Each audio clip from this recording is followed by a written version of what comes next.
Queridos, como é gostoso, a igreja está em uníssono, né?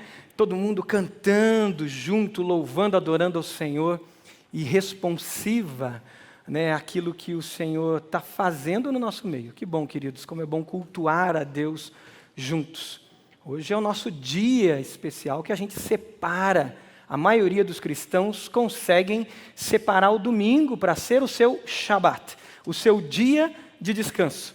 E é por isso que cedo a gente já se arruma, né? Muitas vezes já no sábado à noite prepara a casa, deixa tudo pronto para no domingo a gente estar mais tranquilo e a gente levantar, vir com calma para o culto, sem pressa, e a gente chegar aqui e encontrar a igreja do Senhor é algo tão precioso, tão maravilhoso, e a gente poder estar juntos em unidade. Louvado seja Deus.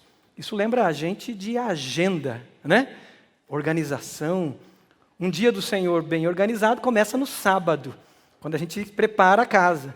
Lá em casa, de vez em quando, a gente esquece disso e a gente tem que lembrar e dizer: amor, vamos preparar a casa já no sábado à noite, deixar a mesa pronta, para no domingo a gente estar bem tranquilo, não ter estresse. E a agenda lembra a gente também de decisão, tomada de decisão. Porque se eu tenho que me preparar para o dia do Senhor no domingo, e eu tenho que no sábado à noite talvez preparar a casa ali para que no domingo eu esteja mais tranquilo, talvez eu vou ter que dizer não a algumas coisas do sábado à noite.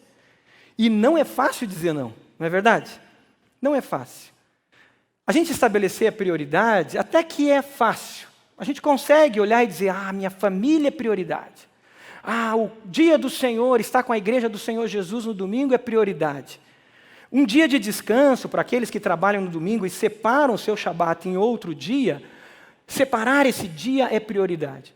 O que pega a gente não é estabelecer a prioridade. Primeiro, o que pega é cumprir as prioridades. Mas o que pega mais a gente é decidir, é fazer escolhas. E quando a gente olha para a nossa agenda, se você já foi levado para a sua segunda-feira, para os desafios que você tem, você começa a pensar nisso: eu tenho que fazer escolhas. E como fazer escolhas é difícil, mexe com a gente tem que decidir, principalmente quando tem que decidir entre o bom e o bom. Decidir entre aquilo que é certo e aquilo que é correto. Mas como que eu vou decidir entre o certo e o correto? A gente trava nessa hora, não é verdade? É difícil, fazer escolhas não é fácil. E Jesus, na sua agenda, ele também fazia escolhas. E Jesus, na sua agenda, também teve que dizer não.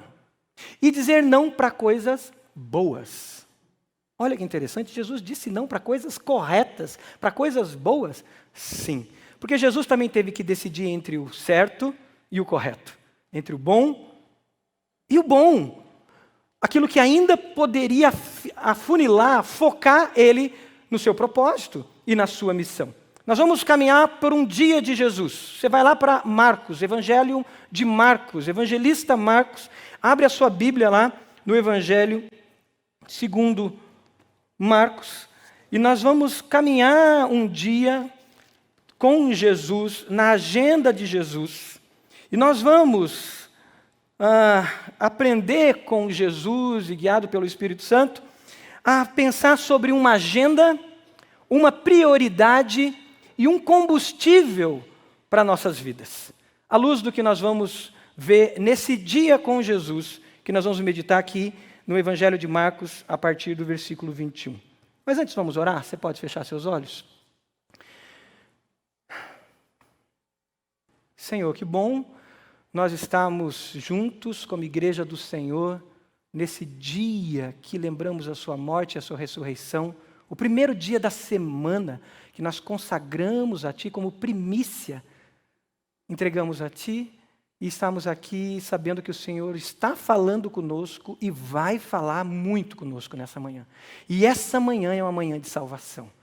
Ó Deus, que Teu Espírito Santo possa encontrar nossos corações como terra fértil e nos ajuda tirando os espinhos, as pedras, as aves de rapina, para que a Tua palavra caia nessa terra fértil. E hoje tenha salvação e milagres para a glória do Teu nome, em nome de Jesus. Amém? Amém. Pegue a caneta, o lápis aí, e nós vamos caminhar nessa agenda de Jesus, fazendo anotações, e eu tenho certeza que o Espírito Santo vai te trazer coisas importantes para a sua vida. Então anote, você que está online, abra seu bloco de notas, aí se prepare para aquilo que o Senhor tem para você. Vamos lá, vamos fazer a leitura, eu vou fazer algumas interrupções à medida que lermos. Evangelho de Marcos, capítulo 1, versículo 21. Eles, os discípulos, foram para Cafarnaum. E logo que chegou o sábado, Jesus entrou na sinagoga e começou a ensinar. Todos ficavam maravilhados com o seu ensino, porque lhes ensinava como alguém que tem autoridade e não como os mestres da lei. Segura um pouquinho e mantenha a sua Bíblia aberta. É sábado, é o Shabat dos judeus. Até ali, os judeus, até hoje, os judeus têm o seu dia de descanso no sábado. Após a ressurreição de Jesus, nós vamos ver isso no Novo Testamento, todos começam a separar seu dia de descanso no domingo, o dia do Senhor, o dia da ressurreição. Embora alguns judeus convertidos à fé cristã queriam obrigar os cristãos convertidos a também guardarem o sábado, o apóstolo Paulo escreve aos Colossenses e ele diz, gente, não entrem nessas discussões. Tolas, ele chama até. Mas aqui nós estamos falando de Jesus antes da fé cristã ser implantada. E aqui o Shabat dos judeus era no dia de sábado, o 7º dia, e não o primeiro, como nós fazemos hoje. Só para lembrar os que estão recém-chegados à comunhão de tradição batista, a nossa declaração de fé da Convenção Batista Brasileira traz o dia do Senhor como um dos itens da declaração de fé. Um item importante do que cremos, a importância do descanso, e separamos o domingo para esse tempo de descanso. Mas olha só que interessante, Jesus então no seu primeiro tópico de agenda, que começa a ser mostrado aqui pelo evangelista Marcos, ele tem um encontro na sinagoga. Jesus sempre ia às sinagogas no sábado. Bastavam 10 homens para que se abrisse uma sinagoga. O tradicionalismo judaico e as tradições judaicas, quando eu falo em tradições judaicas, eu estou falando dos fariseus, dos saduceus, daqueles que seguiam a casa de Hilel, a casa de Gamaliel, eram tradições judaicas. Todas as tradições judaicas, sem exceção de qualquer outra, elas foram inferiorizando o papel da mulher. Não é assim que Deus tinha criado a mulher. Mas as tradições, influenciadas pelo mundo da época e por tantas outras questões, foram criando códigos que começaram a inferiorizar a mulher durante a caminhada, durante o tempo, os anos que se passavam. E as mulheres, elas não tomavam decisão nas sinagogas, elas não tinham voz nas sinagogas, elas ficavam separadas num canto. Então bastavam 10 homens, se abria uma sinagoga, e as mulheres não participavam, elas só observavam o que acontecia enquanto os homens faziam a celebração. Cada sinagoga tinha um rolo da lei. E sempre que tinha um mestre presente ou alguém que era conhecido, os líderes da sinagoga davam a palavra àquela pessoa. E a fama de Jesus já tinha corrido, se você ler um pouquinho os versículos antes, você vai observar isso, e deram a palavra para Jesus. E Jesus usava desse expediente para ele pregar o reino de Deus. Se você olha o versículo 15 do capítulo 1, você vê a pregação de Jesus. Ela se resumia em: o tempo é chegado. O tempo é chegado. O reino de Deus está próximo. Arrependam-se e creiam nas boas notícias, ou no evangelho, nas boas novas. Essa era a mensagem, sim, resumo da mensagem de Jesus. Jesus aproveita aquele expediente, pega o rolo da lei e começa a ensinar. Mas a agenda de Jesus já tem uma mexida aí. Quando ele começa a ensinar, o versículo 23, olha aí o versículo 23, diz assim: justamente naquele momento, na sinagoga, um homem possesso de um espírito imundo gritou: o que queres conosco, Jesus de Nazaré? Vieste para nos destruir? Sei quem tu és, o Santo de Deus. Olha que interessante, uma pessoa possuída por um espírito imundo, ela começa a falar, esse espírito começa a falar a partir dela, declarando quem era Jesus. A presença do Evangelho do Reino, a presença do Reino de Deus, a presença de Jesus mexe com as estruturas espirituais. Não mexe somente com as estruturas religiosas, como nós vemos nos evangelhos quando Jesus chegava e incomodava as tradições religiosas. Não mexe somente com as estruturas políticas, como nós vemos nos evangelhos que Jesus mexia e incomodava o Império Romano, mas mexe com as estruturas espirituais. E como diz as Escrituras, até o diabo crê e treme diante de Deus. E aqui o demônio fala isso. Ele diz, nós sabemos quem tu és. Mas Jesus não dá holofote para o diabo. Jesus não dá palco para o diabo. O que Jesus fala? Olha o versículo 25. Cale-se e saia dele. Repreendeu-o Jesus. O espírito imundo sacudiu o homem violentamente e saiu dele gritando. Todos ficaram tão admirados que perguntavam uns aos outros, o que é isto? Um novo ensino e com autoridade. Até aos espíritos imundos ele dá ordem e eles lhe obedecem. As notícias a seu respeito se espalharam rapidamente por toda a região da Galileia.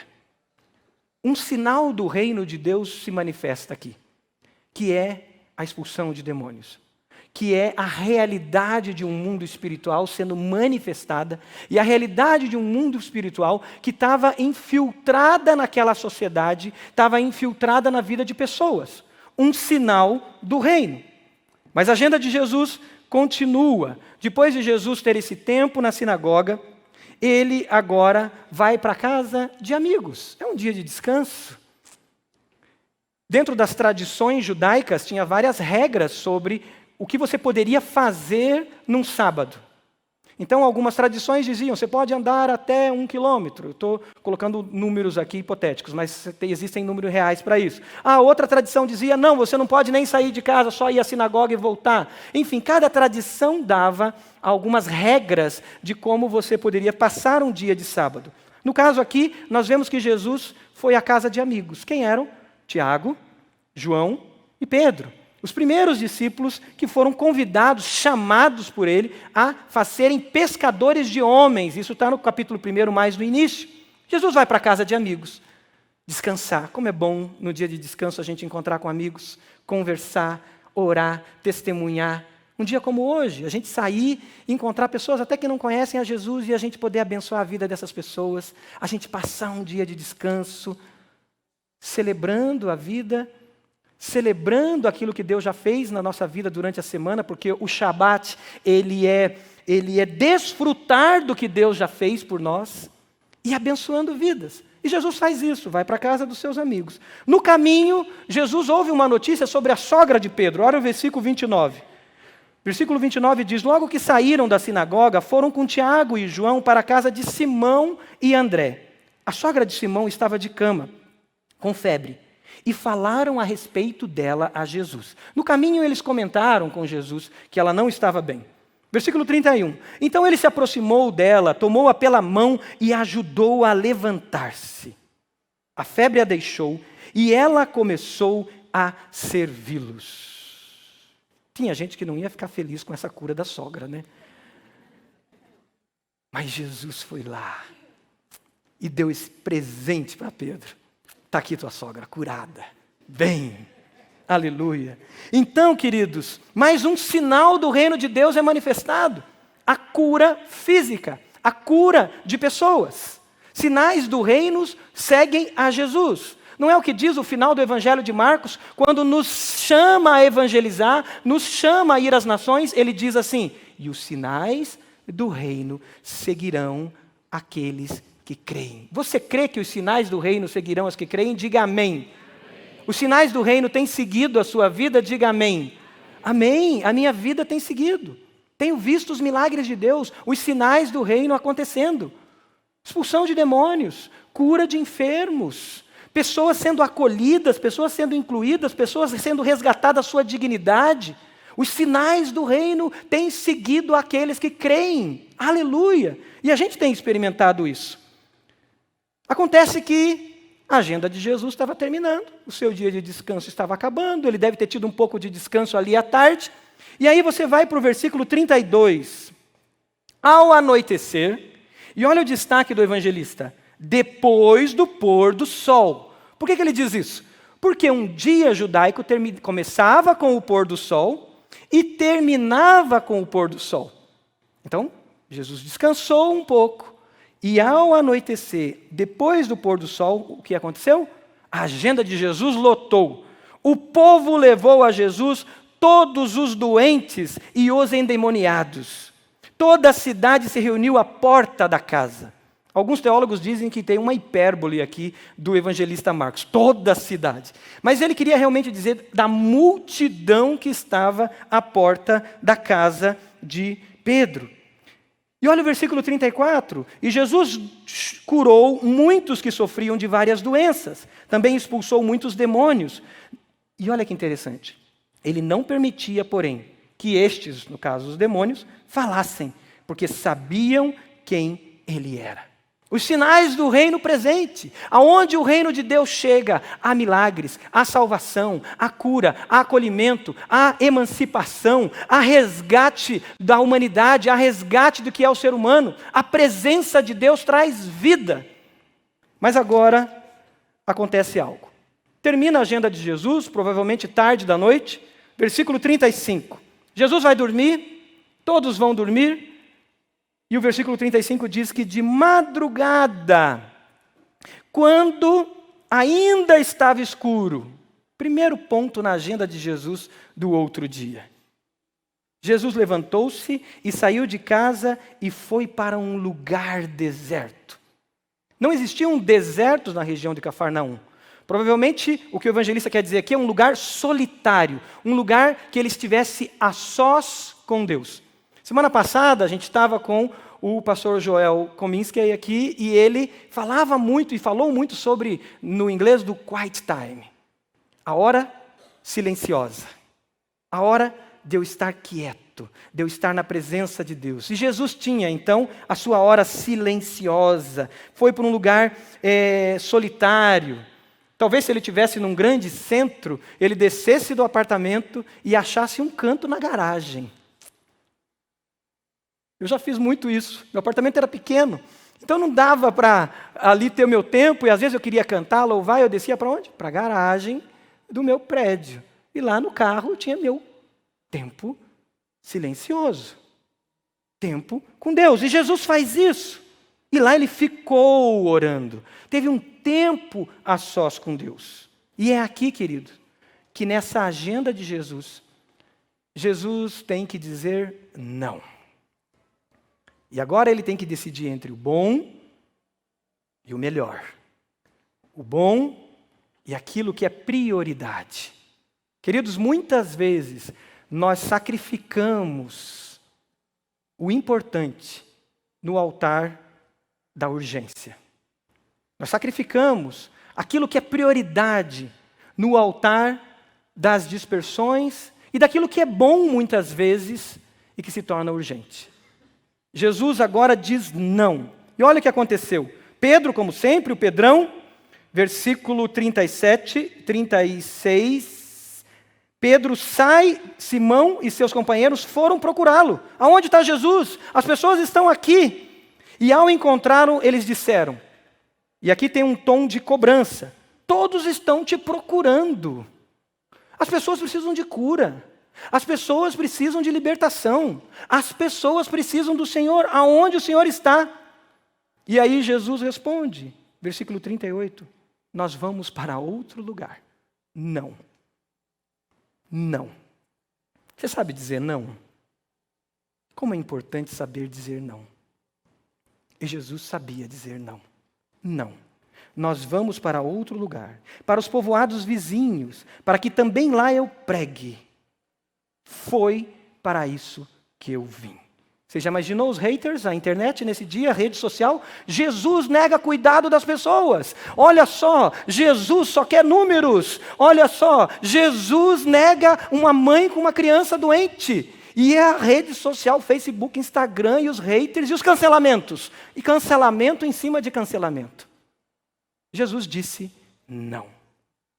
Queridos, nós aprendemos aqui uma agenda de Jesus, uma prioridade de Jesus e um combustível de alinhamento de Jesus com os céus. A primeira coisa é que essa agenda de Jesus, ela está muito explícita, é uma agenda focada em pessoas. Pessoas fluíam a agenda de Jesus. Era assim a agenda dele. Como é a nossa agenda, se a gente olhar para ela?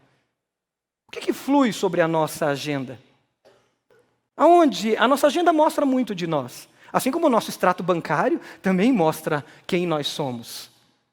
Nós revelamos quem nós somos na administração do nosso tempo. O bem mais precioso que temos, o tempo. Lá nós revelamos muito de nós. E nós revelamos muito de nós também na administração dos bens. E aqui Jesus revela quem ele é. A sua agenda está focada em pessoas. Mas as propostas que existiam para Jesus eram muitas. Queridos, aquele povo era oprimido por um Estado, por uma ditadura militarista opressora. E a proposta e a necessidade de um libertador era muito grande. Existiam homens que já tinham se levantado contra Roma, muitos homens, muitas guerrilhas já tinham surgido. E por que Jesus então não escolhe fazer parte desses grupos? E trazer uma libertação, trazer uma salvação para aquela sociedade? Jesus diz não a essa proposta e ele escolhe o quê? Pessoas. Nós poderíamos dizer, puxa, Jesus, você poderia ter feito igual Mahatma Gandhi, um movimento pacifista, onde você de repente mobilizasse a Judéia em movimentos pacifistas e negociasse com Roma.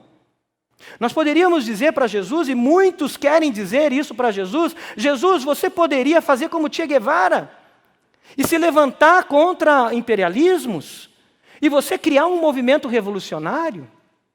Outros poderiam dizer, Jesus, na tua agenda poderia ter outra coisa, e você de repente poderia mobilizar um exército, ser um grande general, e resgatar os bons costumes, e resgatar uma sociedade organizada de ordem e progresso.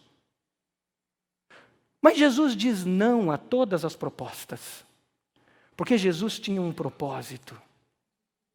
E o propósito dele estava ligado a pessoas. Porque são pessoas transformadas pelo Evangelho, que transformadas de dentro para fora, e não de fora para dentro, mas transformadas de dentro para fora, vão ter famílias transformadas. E famílias transformadas de dentro para fora, vai sim ter sociedades transformadas. O foco de Jesus éramos nós, a mim e a você, as pessoas, criadas à imagem e semelhança de Deus. E ele foi atrás de quem? Aqueles que estavam desprezados. A região da Galileia era a região de pessoas misturadas. E Jesus vai primeiro para estes, aqueles que não eram puros, vamos dizer assim, pensando em formação étnica, eram os misturados. Jesus vai buscar essas pessoas. Jesus vai buscar aqueles que estavam separados da religião, separados do Estado, separados de todos. E Jesus disse, eu vim para pessoas. Eu vim salvar o que estava perdido. Foi isso que o pastor Silvanir leu para nós das Escrituras hoje. Eu vim buscar o que estava perdido, as pessoas. A agenda de Jesus, então, flui nessa dimensão. Queridos, hoje em dia querem colocar Jesus numa caixinha ainda. Tem ainda muitos que querem transformar Jesus num Gandhi, um grande líder, um grande homem. Muitos que querem transformar Jesus somente num mestre de grande instrução, de grande sabedoria, um Buda, um escolhido somente. Muitos querem transformar Jesus num Che Guevara, um revolucionário que vem e invade e promove transformação, revolução. Muitos querem transformar Jesus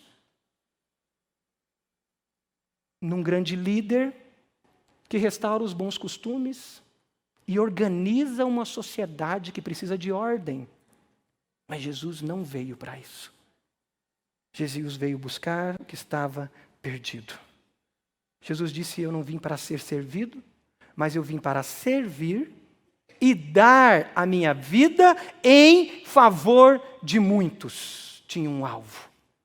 Entre as coisas e as pessoas, queridos, Jesus escolhe as pessoas. Entre as ideologias, entre as pressões sociais, entre aquelas demandas temporais que as pessoas tinham, Jesus escolhe as pessoas. E vai além. Vai além porque esse dia era um dia de sábado. E observem, e vamos observar que Jesus curou num dia de sábado. E as tradições religiosas diziam, não pode curar no sábado. As tradições judaicas diziam, não pode expulsar demônios no sábado. E nós vamos ver nos evangelhos como isso gerou problema para Jesus. E agora Jesus faz uma outra escolha entre as tradições religiosas e as pessoas. Jesus escolhe as pessoas. Mas é fácil a gente falar dos fariseus. Vamos olhar para nós. Nós temos as nossas tradições.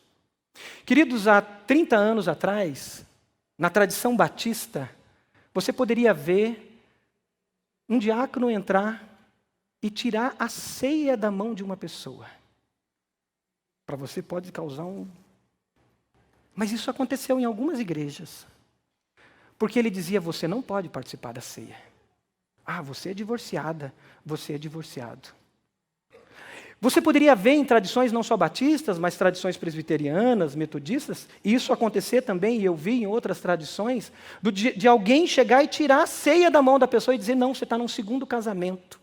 Você não pode participar da ceia. Dá um constrangimento, não dá? As tradições matam as pessoas. As tradições ferem as pessoas. Jesus não estava querendo romper com a lei. Os princípios eternos de Deus são tradições que temos que manter. Porém, tradições se transformam em tradicionalismos. E tradicionalismos, eles destroem a essência da palavra de Deus. O Shabat é bíblico. É um princípio bíblico. Que até hoje nós cremos e pregamos que precisamos descansar. Porém, as pessoas, elas são prioridade. E o que acontece é que Jesus agora cura no sábado, entre as pessoas e a tradição. Ele fica com as pessoas. E se nós olharmos, existem tradições, as tradições são boas até certo momento, porque elas nos mantêm os vínculos com aqueles que fundaram, que formaram a fé, e nos leva na história, aos pais da igreja. Nos leva na história àqueles grandes teólogos. Mas a Igreja Católica escolheu a tradição às pessoas. Nós vemos isso na história cristã. A pergunta que fica é para mim e para você, se muitas vezes nós não escolhemos a tradição batista, ou a tradição presbiteriana, ou a tradição luterana, ou a tradição metodista, e colocamos ela na frente das pessoas. O parâmetro para a gente saber disso são as Escrituras. E olhar as Escrituras sem os óculos do tradicionalismo. E o que fica para nós é, queridos, precisamos estar atentos às Escrituras. O dia que pessoas forem feridas por causa de tradicionalismo, e isso não tiver nas Escrituras, fique com as Escrituras e com as pessoas. E deixe o tradicionalismo. É muito sério. Porque nós podemos cair e podemos ser fariseus. Queridos, enquanto eu estava aqui entre os cultos, Deus me trouxe o capítulo 23 de Mateus, ele não está na tela, mas o capítulo 23 de Mateus tem sérios ais aos tradicionalistas. E o que ele diz é assim, ai de vós, mestres da lei e fariseus, hipócritas, vocês fecham o reino dos céus diante dos homens, vocês mesmo não entram e nem deixam entrar aqueles que gostariam de fazê-lo. Pessoas que querem ser acolhidas, amadas, elas estão vivendo o que a Bíblia mostra, não o que o tradicionalismo mostra, e a gente, em nome do tradicionalismo, a gente diz não. E sabe o que ele diz aqui? Fariseus, vocês impedem as pessoas de entrarem no reino de Deus. E continua, ai de vocês, mestres da lei e fariseus, hipócritas, vocês devoram as casas das viúvas e para disfarçar fazem longas orações. Por isso serão castigados mais severamente. Queridos, nós precisamos ficar com as Escrituras, precisamos ficar com Jesus, e não com o tradicionalismo. Mas, além disso, Jesus mostra algo mais. Jesus mostra que nós precisamos olhar para nós mesmos. Qual que é a nossa agenda? Qual é a sua agenda? Religiosidade fria? Qual é a minha agenda? Tradicionalismos? Qual é a minha agenda? Coisas, meu sucesso, minha fama, meu dinheiro, meu currículo. Qual é a minha agenda? Uma transformação política pela força? Qual é a minha agenda? E a pergunta de Jesus para nós é: a nossa agenda precisa ser pessoas. Pessoas e pessoas. A segunda coisa que a gente aprende aqui é que, além dessa agenda, Jesus então tinha uma prioridade. E olha só, a prioridade de Jesus mostra nesse momento de encruzilhada, nesse momento de tomada de decisão, quando ele tem que dizer não. Ele tem que dizer não. Olha o versículo 36. Simão e seus companheiros vão procurá-lo. E ao procurá-lo, eles encontram Jesus e eles chegam duro em Jesus. Jesus, todos estão te procurando. As pessoas, que é a tua agenda, precisa do Senhor. E Jesus diz: não, vamos para outro lugar, para os povoados vizinhos, para que também lá eu pregue. Sublinhe isso. Foi para isso que eu vim. Olhando para as pessoas, a prioridade de Jesus era a pregação do Evangelho. Queridos, nós podemos cuidar e resgatar os órfãos. Queridos, nós podemos cuidar e resgatar aqueles que são desvalidos. Podemos visitar e cuidar de todos que estão no presídio. Podemos orar e pessoas serem curadas. E isso é uma bênção, é a presença do reino de Deus naqueles lugares. E hoje estamos aqui e temos consciência que a presença do reino de Deus está nas nossas vidas. Eu tenho certeza que se você está aqui hoje é porque algum sinal do reino foi colocado perto de você ou em você e isso te atraiu para buscar mais de Deus. O sinal do reino é como um holofote que mostra o reino está aqui. E aquele holofote, aquela luz, ela atrai todos para si. E esse sinal do reino com certeza está na tua vida. Talvez você foi curado de uma enfermidade. E você está aqui celebrando a cura. Talvez você foi resgatado na tua família, você foi trazido para cá, foi para uma escola de paz, você aprendeu princípios eternos sobre hombridade, sobre paternidade, e você está experimentando de coisas boas, porque você encontrou Jesus pelos seus sinais. Mas os sinais não são o reino. É a presença do reino. O reino só acontece quando ele entra em nossos corações. E o reino só entra em meu coração. O governo do Senhor só entra em meu coração pela fé. E é por isso que Jesus diz: pregue. Eu vou pregar o Evangelho. Porque a fé vem pelo ouvir. E o ouvir da mensagem de Cristo. Eu vou pregar o Evangelho. É essa a prioridade. Queridos, primeiro é necessário nascer de novo. Tem um slide que vai mostrar sobre o nascimento. Se a gente não nascer de novo, nós não podemos entrar no reino de Deus. É necessário nascer. Jesus se encontra, por exemplo, com um homem chamado Nicodemos. Ele era um religioso. Esse homem vem para Jesus à noite. E ao chegar à noite para conversar com Jesus, esse homem íntegro, religioso, de uma tradição judaica, Jesus olha para ele e diz: Nicodemos, necessário vos é nascer de novo. Nicodemos olha para Jesus e diz: mas como que eu vou nascer de novo? Eu já sou velho. Como é que eu vou entrar no ventre da minha mãe e nascer novamente? Jesus diz para ele: na verdade, eu te digo, Nicodemos, aquele que não nascer da água e do Espírito não pode entrar no reino de Deus. Esse novo nascimento, queridos, só nasce pela fé. Porque a salvação é pela fé. Olha o que está escrito em Efésios. Por favor, coloquem em Efésios capítulo 2. Efésios capítulo 2 fala que a salvação é pela graça. E como que essa salvação acontece? Pela graça, por meio da fé. E isso não vem de vocês, é dom de Deus. Mas como é que nasce a fé, então, em mim? Vai aparecer aqui a pregação. Põe para nós Romanos.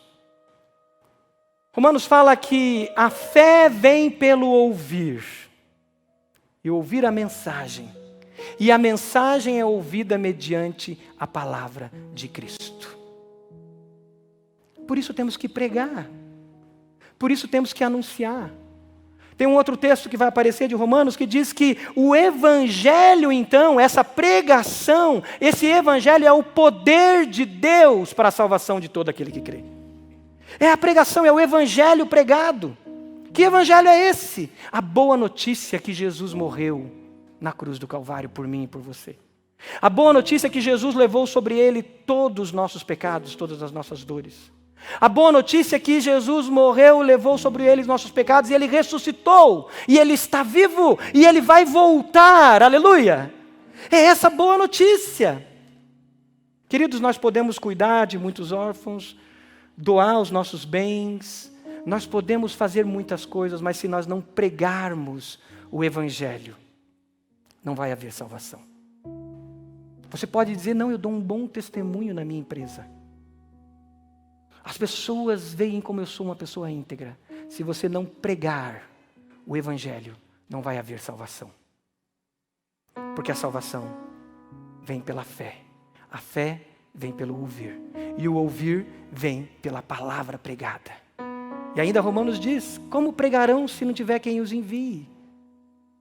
E é isso que nós estamos fazendo aqui, sendo enviados para pregar. Mas eu quero falar algo especial para você que talvez está seguindo a Jesus de longe. Você tem os sinais do reino na sua vida, mas você não se rendeu ao Senhor Jesus ainda, a esse Evangelho. Eu quero convidar a igreja a fechar seus olhos agora, para fazer uma pergunta para si mesmo. Eu estou ainda vivendo só dos sinais do reino, ou eu já tenho o reino de Deus dentro de mim? Eu já nasci de novo? Faça essa pergunta para você. Você já entregou totalmente a sua vida ao Senhor Jesus? Você já se rendeu totalmente ao Senhor Jesus?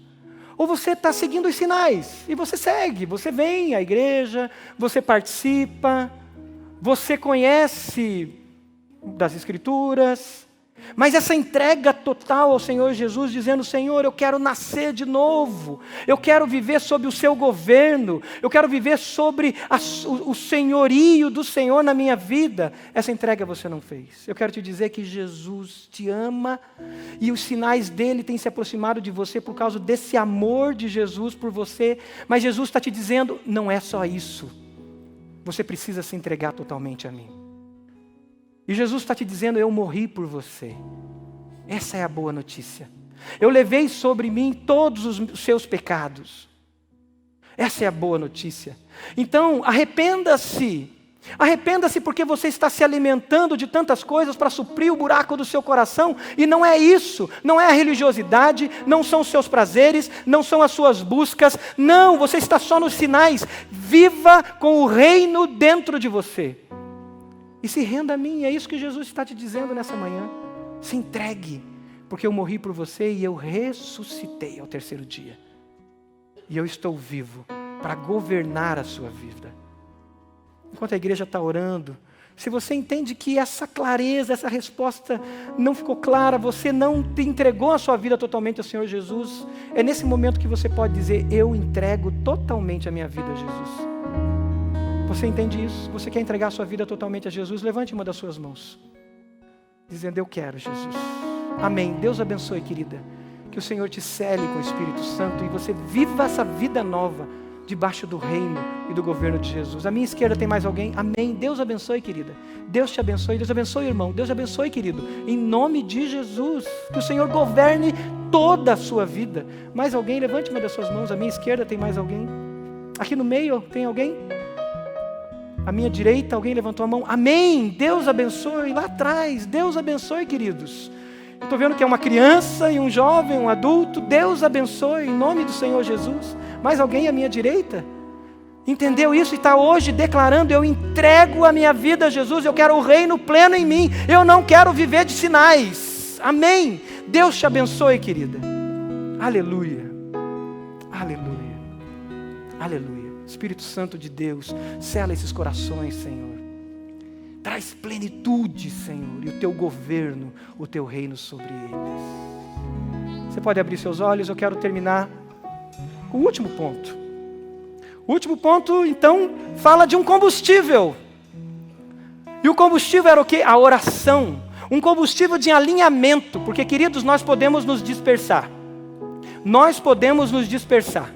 E Jesus todo dia, no seu tempo silencioso, nos lugares solitários, ele alinhava o coração dele com o coração do Pai. Jesus veio do céu, mas nunca deixou o céu. Jesus veio do Pai, mas nunca deixou o relacionamento com o Pai. Jesus nos mostra que sem esse alinhamento, nós não vamos saber dizer não.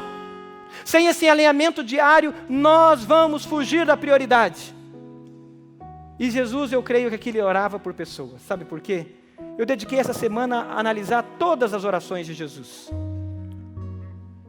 Tem curtas orações de gratidão, tem a oração do Getsemane, que ele diz, passa de mim esse cálice, mas tem duas orações plenas de Jesus. A primeira, que é a oração dominical, a oração do Pai Nosso, fala do reino, que é isso que nós pregamos, o reino de Deus. A oração do Pai Nosso diz, venha a nós o teu reino, a tua presença, o teu governo. Mas tem uma segunda oração de Jesus, que é a oração sacerdotal, que fala de mim. Sabia disso? E não só de mim. Fala do pastor Silvanir, fala da Pri, fala do Cláudio, fala do Homero, fala de cada um de nós. João capítulo 17, Jesus ora por nós, queridos. João capítulo 17 diz, a minha oração não é apenas por esses discípulos meus. Aí Jesus diz assim, eu rogo também por aqueles que crerão em mim. É o Marcos, é a Tati, é a Pri, é você. Diga seu nome, diga, sou eu, Jesus orou por mim. E Jesus diz assim, eu oro também por eles, porque muitos crerão pela mensagem deles. Queridos, nas nossas orações precisam aparecer as pessoas. E nós temos que orar por pessoas. Não só pela cura, não só pela libertação, não só pela emancipação, não só pelo acolhimento, mas por salvação. Vocês receberam esse cartão aqui, né? Quem não recebeu esse cartão, levanta a mão que vão te entregar agora. Mantenha a mão levantada. Esse cartão, queridos, enquanto muitos estão com a mão levantada para receber, é um cartão que eu imagino que Jesus tinha um igual. Mas Jesus era Deus também, estava na mente dele. E lá estavam os bilhões de pessoas que iriam ser salvas, que ele orava por elas. Como nós não temos essa habilidade, nós temos um cartão. Quem está com a mão levantada vai receber esse cartão. E nesse cartão tem um espaço muito especial, que é um espaço para a gente orar pelos nossos familiares e amigos que ainda não foram salvos pelo Evangelho de Jesus, que ainda não estão à mesa do reino com o Rei. E ali nós vamos colocar os nossos sementes, pessoas que nós estamos testemunhando de Jesus e nós temos que pregar o Evangelho de Jesus para elas. Mas do outro lado, tem um outro lado, que fala dos futuros sementes, do lado direito, futuros sementes. Quem são esses? Esse é aquele vizinho que você não sabe o nome dele ainda. Esse é aquela pessoa do elevador que você cumprimenta, bom dia, boa tarde, mas você talvez não deu um presente para ele ainda, você não sabe o nome dele ainda. Os futuros. Esse é o cara do departamento financeiro que você não conhece. Esse é o cliente que você visita, mas você ainda não colocou ele na lista para que ele conheça Jesus por você, por meio de você. Nós vamos imitar Jesus, tendo a nossa agenda pessoas. Imitar a Jesus, pregando o Evangelho. E nós vamos alinhar a nossa vida em tempo devocional diário, orando por salvação de pessoas. Salvação de pessoas. Você pode colocar o nome de pessoas aí? Tem caneta aí. O desafio para nós, queridos, essa semana, hoje à tarde quem sabe você vai fazer um bolo, enquanto você faz aquele bolo, você vai orar pela vizinha da casa 9, e aí você vai entregar para ela, e você vai descobrir o nome dessa vizinha, e você vai dizer, olha, esse bolo aqui eu fiz porque eu queria te abençoar. Chegou uma vizinha nova para nós lá, e a gente não conhece ela ainda. Vamos conhecê-la? Vamos dar um presente? Tem um cara novo na empresa, eu vou dar um presente, eu vou dar uma caneta para esse cara. Eu vou dizer, cara, eu estou te dando esse presente aqui, dizer, eu oro por você. Convidar ele para almoçar. E ele vai estar na minha lista de oração e de sementes. Sabe por que isso? Porque o reino de Deus é um reino de amigos. E essa mesa da ceia, Essa mesa da ceia não é para uma etnia, não é para um tipo de pessoa, não é uma bolha de crente. A mesa da ceia é a mesa da comunhão.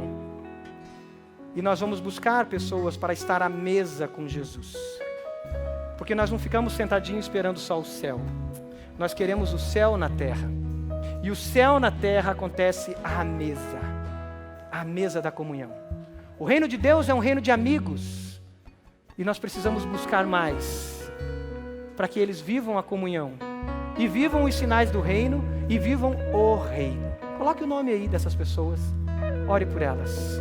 Você pode ficar de pé? Nós vamos cantar essa canção que fala da comunhão à mesa. Enquanto nós cantamos essa canção, eu te convido, você que aceitou ao Senhor Jesus, mesmo que você já tenha feito isso outras vezes, hoje foi dia de salvação.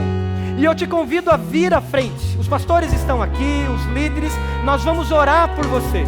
Você que levantou a mão, e mesmo que você não tenha levantado a mão, mas você entendeu o Evangelho, você entendeu que você precisa de Jesus e você entregou a sua vida totalmente a Jesus, eu te convido a vir aqui à frente. Eu quero orar por você agora. Nós vamos orar por você, para que você seja cheia do Espírito Santo, você seja cheio do Espírito Santo, e você transborde em bênção, e viva esse reino de vida. Enquanto cantamos, venha, cante essa canção que fala do reino e da mesa do reino com o Rei Jesus, ao lugar de honra. Venha à frente, em nome de Jesus. Quem é esse que vem nos abraçando? Quem é esse que vem nos constrangendo com o olhar? Ele é tão sábio, ensina em amor. Ele é tão O convite é para vir à mesa com Jesus. Jesus tem um lugar de honra à mesa. Venha, sente-se a ela e participe do reino.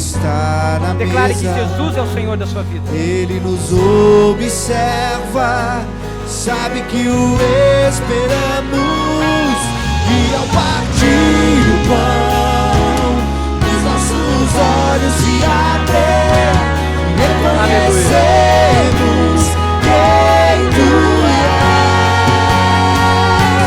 Ao som da tua voz, os nossos corações queimam de amor. Venha!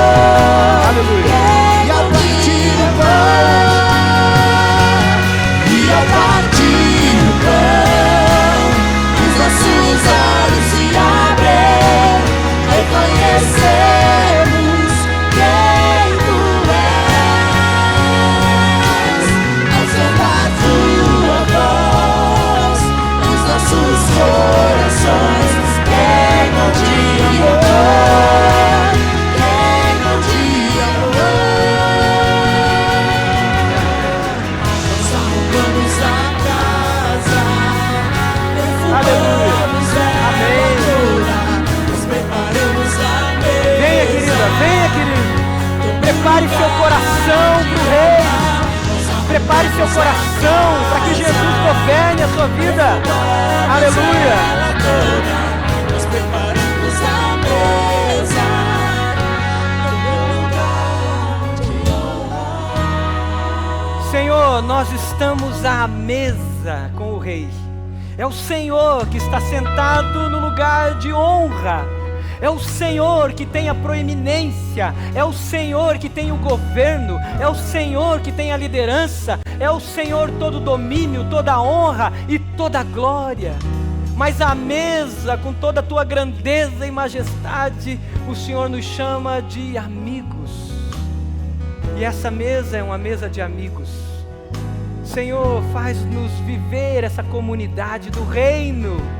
Não permita que a gente só pense no céu e viva uma vida tão individualista aqui, que não revele os sinais do reino, mas faz, Pai, que o teu reino transborde em nós agora, o céu na terra, para que nós possamos pregar salvação, nós possamos curar os enfermos, nós possamos expulsar os demônios, nós possamos incluir os excluídos, nós possamos abraçar os desprezados, nós possamos ter paz dos órfãos, nós possamos cuidar das viúvas, nós possamos levar transformação e vida, porque levamos salvação por meio de Jesus e do seu Evangelho. Ó Senhor, aumenta as cadeiras da mesa, há muitos aposentos nessa casa, Senhor, que venham muito mais e nos usa, Senhor. Entregamos a Ti esses cartões, para que o Senhor nos use como aqueles semeadores da boa semente, Senhor, e que nós possamos ver uma colheita, uma grande colheita de salvação e vida, Senhor. Usa-nos, Pai, usa-nos, Senhor. E eu coloco diante do Senhor esses que estão aqui à frente, que declaram Jesus, que sentam à mesa do Rei, e agora, Pai, podem se servir desse grande banquete. Senhor, cele-os com Teu Espírito Santo da promessa, transborde a vida deles, e que eles testemunhem de Ti, e eles também sejam esses que trazem muitos à mesa.